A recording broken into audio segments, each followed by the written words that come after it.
Black सी एक ऐसी film है जो इंसानी मायूसी और खौफ की गहराइयों में उतरती है।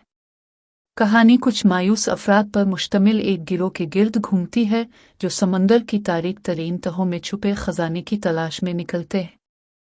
फिल्म में एक तरफ खजाने की तलाश का जोश व खुरूश है तो दूसरी तरफ समंदर की गहराइयों में छुपे खौफनाक मनाजिर जो इसे एक मुनफरिद और सनसनीखेज तजर्बा बनाते हैं।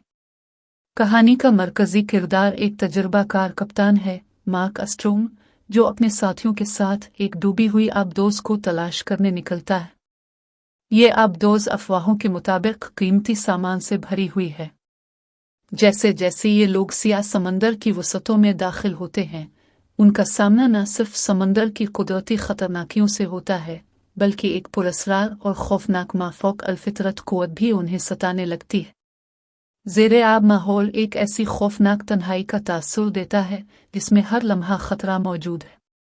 अमले के दरमियान कशीदगी बढ़ती जाती है और वो न सिर्फ जिंदा बचने की जिदोजहद करते हैं बल्कि उन राजों को भी खोलने की कोशिश करते हैं जो समंदर की तह में दफन है। ब्लैक सी 2025 एक कामयाब फिल्म है जो थ्रिलर, हॉरर और एक्शन की तीनों असनाफ को खूबसूरती से यकजा करती है। फिल्म का माहौल, किरदारों की नफसियाती कशमकश और माफौक अलफितरत अनासर एक संजीदा और मुसलसल दबाव पैदा करते हैं। मार्क अस्ट्रोम की अदाकारी मुतासिर कुन है जो कहानी में गहराई लाती है।